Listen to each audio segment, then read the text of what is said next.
to the Experienced Darden podcast. I'm your host, Brett Twitty, and you are listening to a new episode. So this episode of the podcast is yet another spotlight on our Future Year Scholars Program. I'm excited to share my recent conversation with Daniela Fernandez, a student in our Full-Time MBA Class of 2023. Daniela and I recently caught up to talk more about her MBA journey, how she got interested in the Future Year Scholars Program, what led her to Darden, what she's been up to during her first year, her plans for the summer, what she's looking forward to in her second year, and so much more. I think you're really going to enjoy this conversation. So without further ado, here is my interview with Daniela Fernandez. Daniela, welcome to the podcast. Hi, Brett. Thank you so much for having me. Well, it's great to have you here. Gosh, we're recording this in late April. Your first year at the Darden School of Business is almost wrapped. Yeah, time flies. Time flies when you're having fun. So how does it feel to be at this point in the journey? Well, I think it's a nice feeling to know that we've made it to this point and that we've gone through core and through what was supposed to be like the hardest part academically and also in recruiting in my case. So I'm super thrilled for this moment. Also, the fact of being able of choosing your own classes is just amazing because I enjoyed a lot the core classes, but this time I get to choose things that I think will be more helpful for me in the future or that I have like a specific interest for. So yeah, it's been a great quarter. I think Q3 and Q4 are definitely a lot of fun and I'm not relaxed because we still have a bunch of work to do, but a lot of less stress. Let's say it like that. You're right. And talking with candidates, students here on the podcast, one of the things I'm struck by is there really does seem to be a difference between those first two quarters in the first year and the second two quarters in the first year when people kind of reflect on their journey, right? So with quarter one and quarter two, the first semester, there's a lot of newness there, and of course you're starting to navigate the job search and really kind of getting into it as you move through that semester, and then as you come into the spring, maybe you've already found your job. You're also starting to choose your classes. You've completed the core, these kinds of things. So there's an arc to it, but at least that's my impression from talking with students here is that there is a little bit of a different feel between the fall and the spring semester. Yeah, totally. Actually, it was very funny because in the talent show that we had a couple months ago, Section D made a musical about this exactly. So there was one person representing each of the first three quarters. And the first person had this very vibrant personality and wanted to show off all his knowledge and wanted to go to all the parties. So there was a lot of dancing on the stage. It was amazing. Second quarter, that for those recruiting consulting, it's even known as the Black November because it's so much work. It's so much networking. It's a lot of interview prep. You have to prepare for your interviews that will be in January. So second quarter was this person that was struggling a little bit through life. And quarter three was this like a Buddhist shaman, and he was so relaxed and he was super happy again. And just he learned that everything is a process, that Darden is designed for a reason in this way, and that everyone makes it through it. No, everyone survives. No one fails. It's just an emotional journey that everyone at Darden has to go through, and that's it. Well, you mentioned being in electives right now. Any classes that you've particularly enjoyed in this quarter? Oh, yeah. There's a class called Consumer Behavior that is taught by our superstars here at Darden. That is Luca Cian. He's an Italian teacher, and first of all, he has an amazing personality. He's very over the top, and he makes the class very dynamic and very fun. And also, a lot of his research is specialized in how consumers take decisions. So he analyzes, for example, eye movements. He analyzes preferences regarding prices. And that's a lot of what we do in the classroom. And that's a lot of what I did before coming to Darden. I all my career was in marketing, so it's super fun for me, and I'm also learning a lot. So I think that's my favorite class by far. All right, well, let's talk a little bit more about your background and what you did before coming to Darden. Tell us your story. Where are you from, and how did you get here? Absolutely. So I am originally from Mexico. I grew up in a very small coffee maker town called Coatepec, that is in the state of Veracruz, and it was super pretty. It was a very comfortable living, for calling it like that. But I wanted to get out and I wanted to do more. So I went to Mexico City to do my college, and I stayed there for some years. Since my first job, I've always been in CPG marketing. My first job was in Nestle in a chocolate brand, and I fell in love with it. It was super fun for me. Then I moved to Reckitt Benckiser, and I was in infant formulas, and I was there for 3 years. And my last role before Darden, I was brand manager of Barbie in Mattel for Latin America. And that role was amazing. It was a lot of fun. It was like marketing in its best expression, I would say, because it's not as restricted as pharma where I was before Mattel. So I got to do a lot of movies and music and commercials and packaging. It was incredible. But I started having people on my.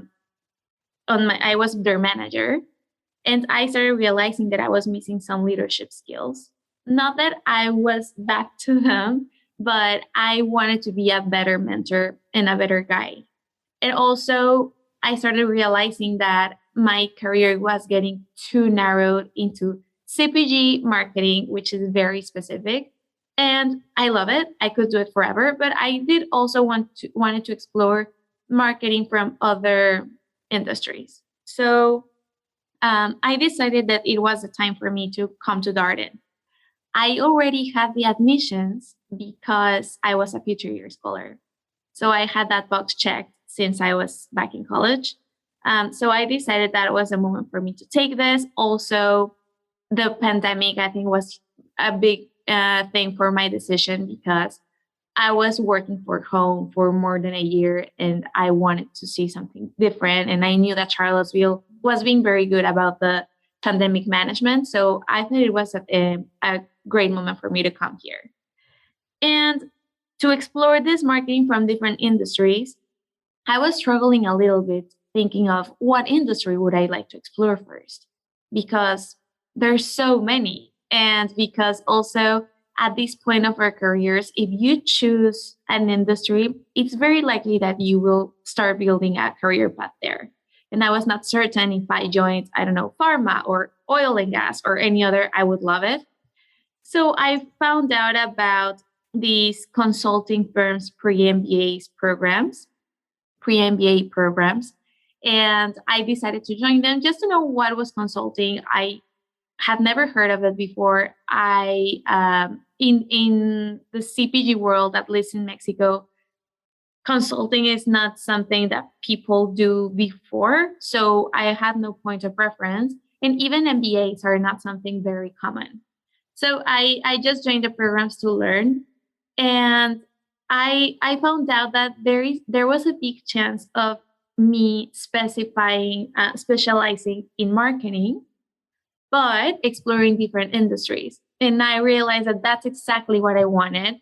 Also, the consulting industry right now it's very hot.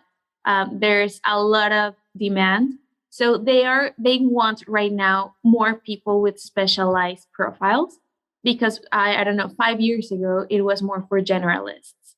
They still take generalists, and most of the people go there. But also, if you wish to specialize from the beginning, you're more than welcome. So I thought that it was exactly the opportunity that I was looking for.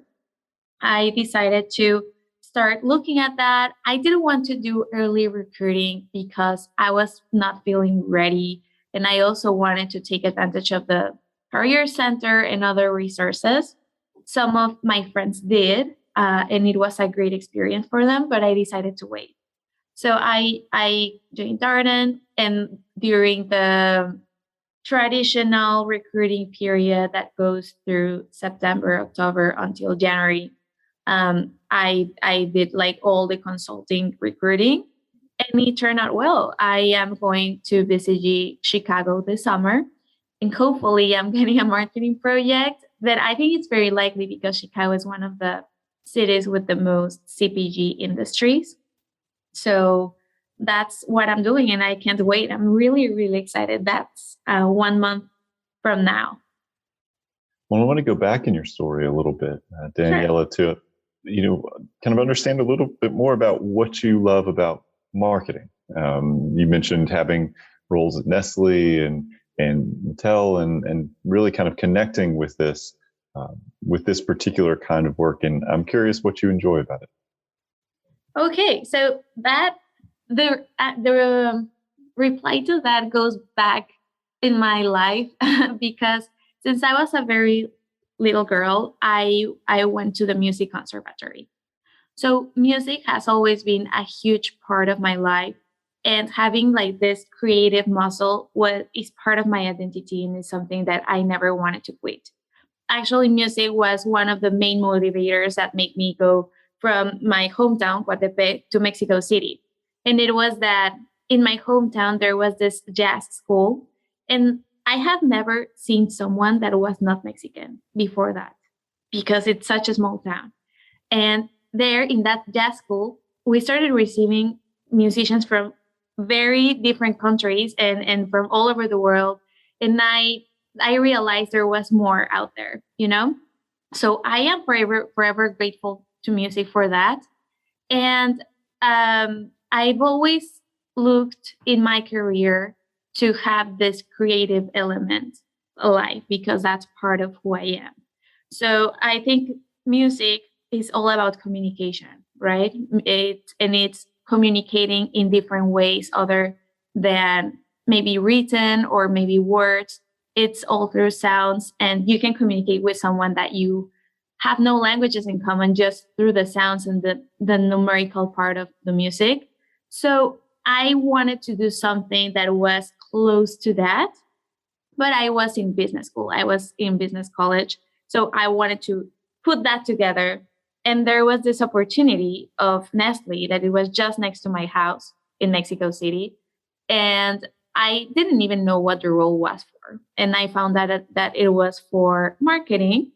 And my first days, we made a TV commercial for this chocolate brand where I worked. It's exclusively Mexican. It's Carlos Quinto, the name of the chocolate. And I got to choose the music for the commercial. I mean, it was one of my very first tasks as a trainee, and I felt so accomplished. And I thought that maybe that was the way where I could find that convergence between art and business. And that's the way it has been. I also found out that, I mean, marketing is a lot of analysis, a lot of numbers. Every decision has to be informed, which has made me like a more rounded professional. But it definitely has allowed me to be myself and to express, and more in Barbie, where I got to do so much creative work. I felt very free. So I guess that's what I love about marketing because it's very free. Some people don't like it because it can be kind of subjective. A lot of the decisions are taken just for by your senses and by wishing it will go well, you know. And for more structured and numerical people, that is stressful. But I came from a very creative background, so I'm comfortable with that uncertainty. And I guess that's why I love it so much. And also I found out that I was good at it, which also helps a lot. And I've grown fairly quickly professionally, I guess, because of that passion. Exactly. What instrument do you play? Oh, so when I was in the conservatory, I played transversal flute. And then they wanted me to go to the professional music college. And I was like, no, like I like this, but I don't exactly want to dedicate my life to this. So they told me, okay, if you just want to keep it as a side hustle, you may want to take a look into the jazz school that is more like more relaxed, but you cannot play flute there. You will need to start singing. And I was very scared because I didn't think I could sing.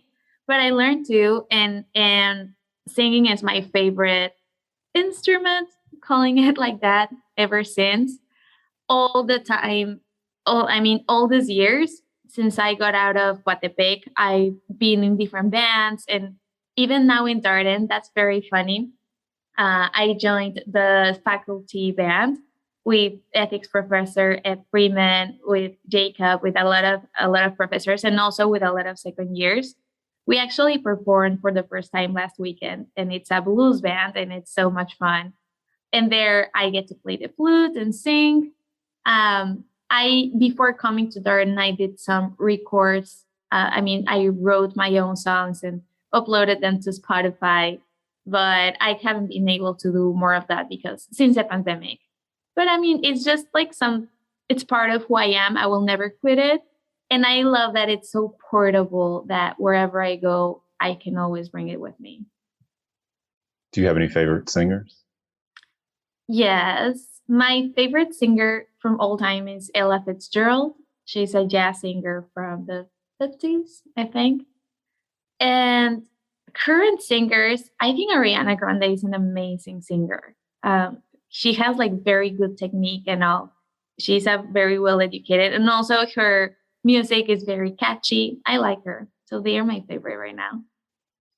Yeah, Ariana Grande is sneaky. If you listen to her pop songs, you think, oh, she's just a pop singer. And then you see her on Jimmy Fallon. Occasionally they'll do those kind of joke skits, and she'll sing Broadway and she'll sing jazz and all this kind of stuff. And you're like, Yeah, she's she's spectacular. way more versatile than she might initially appear, and just has this huge voice. Just incredible. Exactly. Yeah, I love her and I love her voice. Well, what was it like to? We will get to your Darden experience, I promise. But what was it like to work on a brand as iconic as Barbie? Is it one of those brands that has that? I know here from the U.S. side, Yeah. it is one of these brands that people grow up with or aware of. It's sort of found its way into the mainstream culture.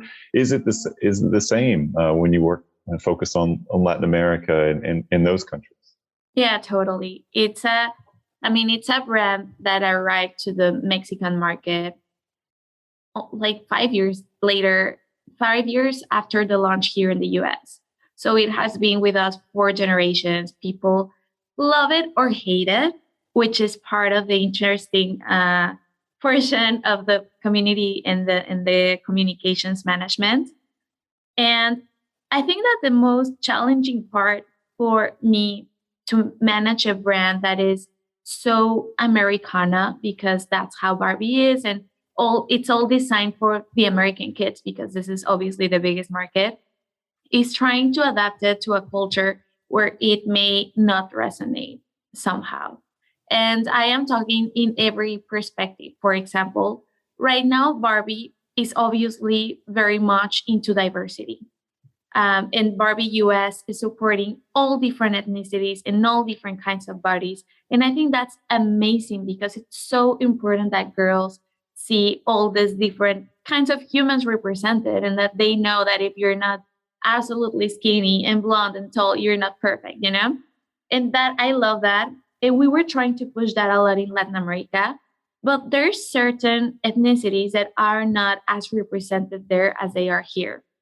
So, for example, we don't have a very big Asian community, and we have to sell those dolls because it's part of what the brand stands for. So it was interesting to explain to the moms and to the consumers why was it important for their children to see these people that they don't see normally in their daily lives. Also, something that was funny and challenging was that here in the United States, having a horse is super aspirational, and it's a synonym of wealth, right? And every girl wants a horse. But in Latin America, having a horse means that it means that you live a rural life, and that you may not have like a lot of money because you work on the field. So we were trying to market those kinds of things in markets where people don't necessarily resonate with it. And the way that we did it was through content and educating where did this come from, and why is it important for girls to see? I mean, coming back to the diversity and ethnicities part, and it's a lot of education. And it was also very delicate to manage this brand because, as I said, a lot of people hate it. And Barbie, at some point in its very long years, I mean, around the 80s, yeah, I would say around the 80s, Barbie was a brand that was not exactly good for girls because they incentivized, even there's evidence that they have incentivized eating disorders or fake tanning or, like bleaching your hair. So a lot of people have that image of Barbie still. So it's a lot of work towards changing the positioning and changing how the people perceive these brands. But overall, it was a super fun experience. Overall, girls absolutely adore the brand. And you can see how they start transforming and how moms in Mexico and other Latin American markets start talking about diversity. And that's a topic that we normally don't talk about. And uh, they start accepting and seeing the value in the campaigns that we do. So it was very, very fun. You're right that it is a product that engenders a lot of strong emotions for people. Yeah. Given some of the baggage that comes with Barbie, you did a good job talking through some of the challenges historically with the way that Barbie has been marketed and the lack of inclusivity in the particular sort of expression of the toy. But it also must be Hmm. amazing to kind of think about, all right, so Mattel's obviously trying to move in a different direction with this product to tell a broader story, a more inclusive story, Exactly. and the impact that can have for young people and their families. I mean, these are toys designed for kids, very, very young people. That there's Exactly. a lot of good that can also be done too. Yeah. What you teach a kid or a girl specifically that she can be, she will believe it. And Barbie, just I'm gonna tell you this quickly, but it's fascinating. Barbie did this study about, um, if girls play with specific things when they are little, how will that affect their future? So we saw that boys, this I think this study was made 10 years ago in the 2000s. We saw that boys were playing to be a doctors or were playing to be military, were envisioning themselves in a lot of different ways. And girls were mostly playing to be moms, which is not bad, but it was very limiting. So they found out that those play patterns were affecting their future, and they started calling this the dream gap, because if girls didn't dream what they could be, they wouldn't become that. So that's sort of what Barbie has stand for all these years. That's why you see firefighter Barbies and nurses and doctors and things that don't even exist, but they just want to give the girls that tool to dream and to picture themselves. And that's why the slogan even is, you can be anything. Don't limit yourself to dream what you can be. And it's very, very powerful to be in charge of taking that message to girls that probably they never imagined that they could be something different from what their moms were or what they see around them. Well, transitioning a little bit here to talk about your decision to apply to Darden through the Future Year Scholars Program. How did you learn about that program, and how did you decide, you know what, this is the right pathway for me? I guess I was anxious to know what was coming next for me. I always knew that I wanted to do a master's. Both my parents have masters, so I didn't even think of not doing a master. And I didn't want to do a master in something that would put me in a very specialized area where I couldn't get out. So I decided that an MBA would be perfect for me. And all this train of thought was happening when I was back in college. So I just started like Googling and seeing what was out there. And back then, there were I think only three MBAs that had deferral applications. I even visited some universities when I came here to the US, like for travel, for tourism with my family, and asked them, do you have deferral applications programs? And they all said, no, no, no. I wanted to apply to the three of them. First of all, that like consciousness of our situation in college was the first thing that made me like Darden for starters. So I applied and I got into Darden, and that was an amazing surprise. But I didn't know yet exactly what was Darden, how was it like. So I said, like, okay, I'm gonna stick to this approval, and I'm gonna continue applying to other MBAs in the regular cycle when I want to join. But over those years, I started researching more about Darden. I started talking to alumni. The for Future Year Scholars team do an amazing job on keeping you informed about the Darden experience. So I absolutely fell in love with it. And I realized that this was a place for me to be. And all the people that I met, everyone was super nice. They were not as competitive as other MBA students that I had met. And that doesn't mean they were less, like they were just as really incredible professionals and super admirable careers, but they had this portion of being nice and helping your neighbor and building a community and being humble. So this is the place where I wanted to spend these 2 years. Also, because I knew I had never come here before, but I knew that Charlottesville was such a wonderful place. I grew up in nature, so for me, seeing all this green and hiking was important. So that's how I decided not to apply to any other MBA and just stick to Darden. And I don't regret that decision at all. It has been the best experience of my life. Well, we started off by talking a bit about what your first year has been like, but want to try to go back to that first semester. You're a brand new MBA student. You're navigating a new place. You mentioned you had not been to Charlottesville before, and so you're learning about a new community. You're getting used to business school, perhaps starting to do some recruiting activities. What was that adjustment like? Yeah, it's a lot of new things, but I feel I was so excited that I didn't see those changes in a negative way, and it didn't make any negative impact on me.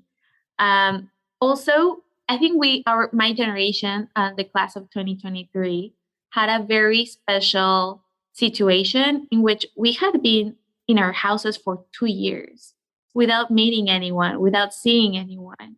So we just came here and we were so anxious to know each other and to build new relationships and to have more friends and meet people from other places. So I had a lot of energy from that, and that made me uh, keep going and keep going out and meeting people and also studying a lot and reading all the cases. It was a lot of new things, but I was so excited that I used that energy positively.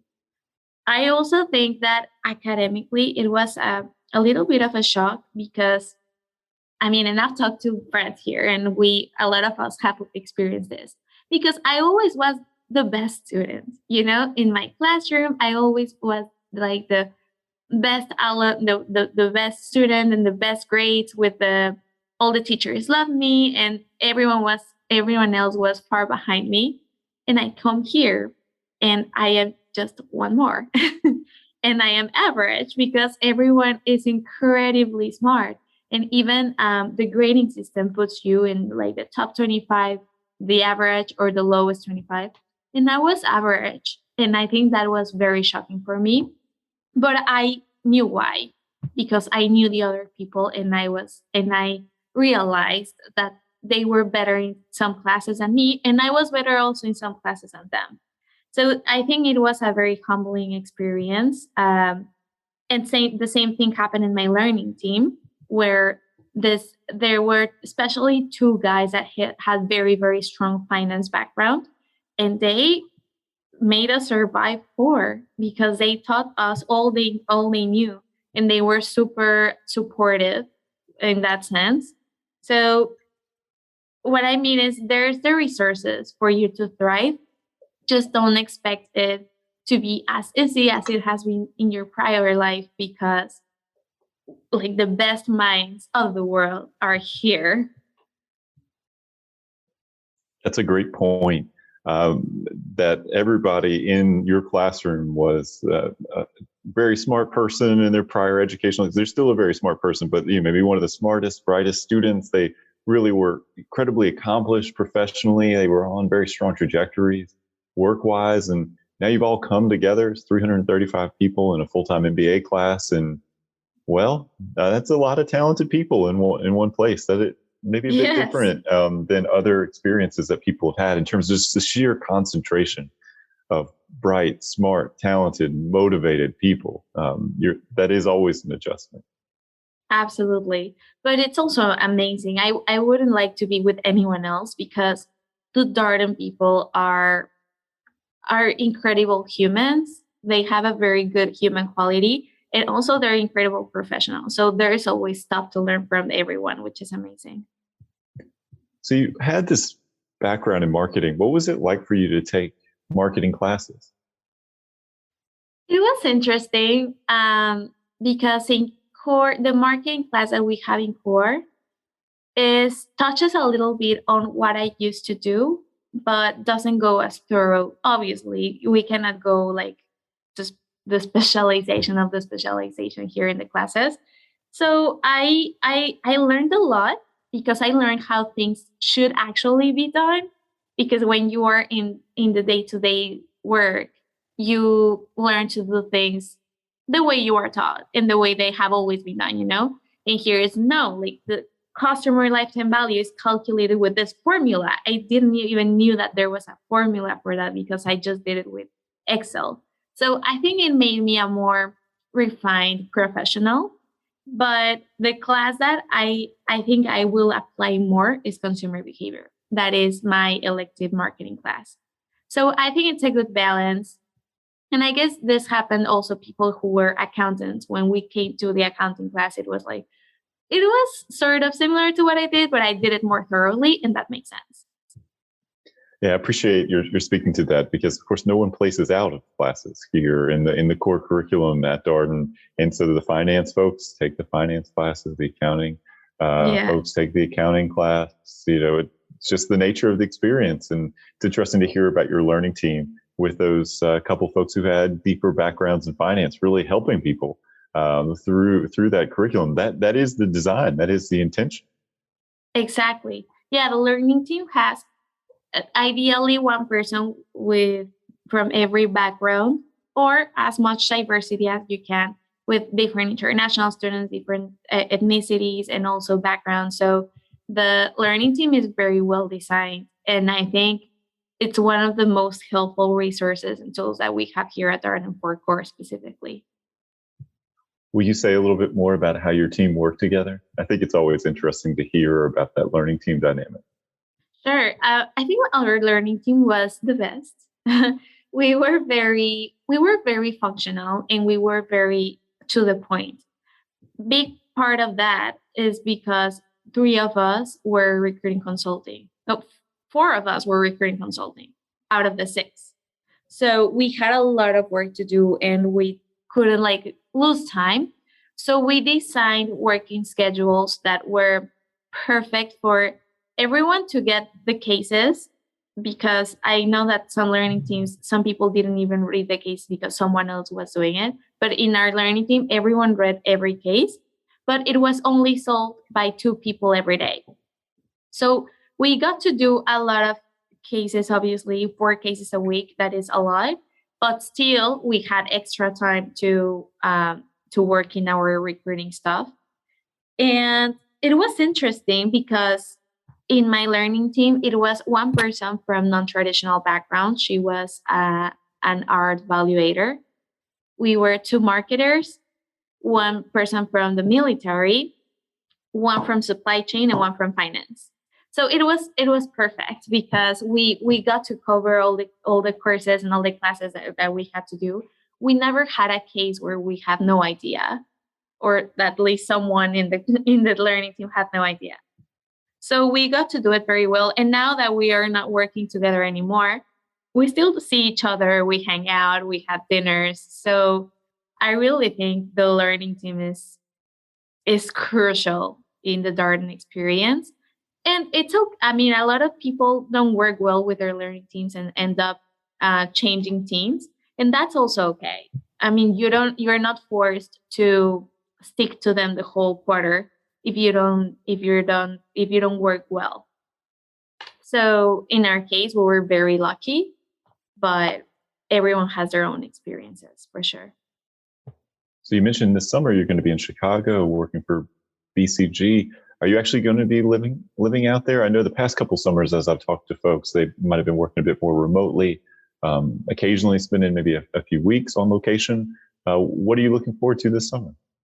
Yeah, we're going to be 100% in person, which is amazing. I am very, very excited about that. And there's a lot to be excited about. First of all, I went to the welcome weekend. They did a 2-day welcome back in January that I thought that I wouldn't enjoy because it was January in Chicago, which is a lot of cold, but it was amazing. It was one of the best experiences because I got to meet all my peers that are the super smart people from all the top MBAs. So the group is great. The people at BCG were very welcoming, very warm. We went to the best restaurants and the best clubs. So they obviously were trying to make us fall in love with BCG. And they got me 100%. And now we're going to the internship where I'm starting on June. And I think that what I'm looking forward the most is all the people that I will meet because I am a very social person. So I'm excited about building these relationships with my peers who are incredible professionals, also with the partners and the employees at the CG. And the second thing that I'm very excited about is to live an actual summer in Chicago because I know it's a big music place and a big food place. And I talked with an alumni that she lives in Chicago, and she sent me all these festivals that they have in the different neighborhoods every weekend. So I think it's a lot of fun. And also, there's a lot of Darden people going to Chicago. So we will have our family there plus all our new friends. Well, that sounds like an incredible summer, and summer in Chicago is always really, really nice. And there are so many great things to do there. It's not too hot. It's warm. It's easy to be outside. Yeah, and you've got the lake right there, so you have a lot to look forward to. Oh yeah, Daniela. absolutely. Well, one of the storylines as students move into their second year is they start to take on more club and organizational leadership and start to get a bit more involved extracurricularly. Maybe they always were, but now they start to take on leadership roles in some of these organizations. Do you have any of that in store for you as you move into your second year? Yes, and I'm super excited too because I will get to go back to my passion for music. So I was selected president for the Cold Cold Chorus, sorry. And I am excited because I want to make it different. I'm planning to, I mean, obviously to keep the chorus, but I'm also planning to make it a band. So we get more people, and because Darden has very talented instrumentalists that are traditionally left outside of the choir. But this time I want to have the choir for Christmas, but include the band to do other performances. And also, I've been talking with the leaders of the different affinity groups, for example, the African Society, Latin American Society, and we are going to perform in their cold calls that are these events that we have every Thursday. So we're going to, for the African cold call, we're going to perform traditional African music with all the musicians and the singers that we get. So that's the plan. I'm excited. I hope that we get to execute it correctly. But I'm looking forward to it. And also because we have all these very talented musicians, professional musicians, like the two Skylers. We have Skylar Carr. He was a bassist in California. Skylar Clark Hamill. He was a guitar player and a singer in Nashville. So they are they are key for making this happen. I'm excited. Well, that sounds great. An expansion of the cold call chorus to include a band. That is it's an innovation right there. Exactly. Traditionally has been more of kind of like a cappella type group, at least in the Right. performances that I've seen. So a band would be great. Yeah, and I will also keep the a cappella group for other events, but I want to make it more inclusive. And apart from the choir, I am also VP of Culture for the Latin American Student Association, LASA. So here the plan is to have more collaboration with the Hispanic American Association HAND, and also to make people know about the culture of Latin America. I feel that a lot of the image that people normally have about Latin America is the parties, the alcohol, the salsa, and that's it. But we have very beautiful traditions that I want to share with the Darden community, and also create spaces for the Latin Americans to build this very close relationships with the other Darden people.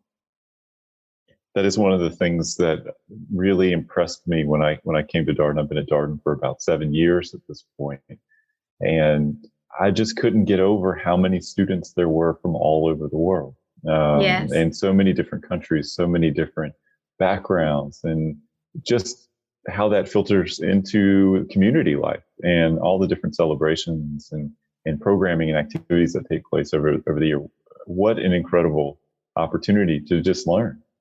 Yes, it's insane. I've become a fan of dancing Bollywood. Tonight, I am going to go to a Ramadan dinner because today is a Ramadan celebration. So yeah, it's the cultural integration is something that I have also never seen before. And I'm so excited about it because everyone is so open to share and also to learn. So it's a lot to absorb, but it's a lot to learn too. Well, Daniela, any last word of advice for our prospective student listeners out there who may be thinking about Darden and pursuing their MBA? I think that something that I would suggest or advise is that you should take into account that almost no one at Darden is from Charlottesville, right? We all just come here for the Darden experience. So we are all dedicated 100% to each other and to build this community and this network. And that's something that doesn't happen in other MBAs, probably because they're in bigger cities or because they're more like domestic students. So we're all so committed to it. And also, Charlottesville is a perfect place for that because we get to go to the vineyards and to breweries and to go hiking all the time. And that's the way you should build these very deep connections and deep relationships. And Darden is a perfect place for that. And if you talk to anyone at Darden, you will understand why we all love it here so much, because the people have a very great human quality. And feel free to reach out to me if anyone wants to talk further about transitioning from marketing to consulting, or from being an international student, a Latina. I'm happy to share more. Well, Daniela, it's been such a treat talking with you here, hearing more about your story. I was at the event where the faculty band performed last Friday, and it was great. Really? I so enjoyed hearing the performances and seeing everybody up there. I wish that happened more often. Y'all got to get out there. You got to book a tour. Yeah. Well, at least now, I mean, people liked it a lot. And thank you for telling me. We are performing next week in the Cold Call. And hopefully next quarter, we're going to get to do more stuff. Well, great. Well, good luck this summer. Enjoy your time in Chicago and at BCG. And thank you so much for coming on the podcast and sharing your story. Thank you, Brett. And that was my interview with Daniela Fernandez, a student in our full-time MBA class of 2023. As always, if you have any comments, suggestions, requests, anything you'd like for us to cover here on the podcast, we're all ears. We can be reached at Darden, that's DARDEN, @virginia.edu. Until next time, stay safe, be well, and thanks for listening.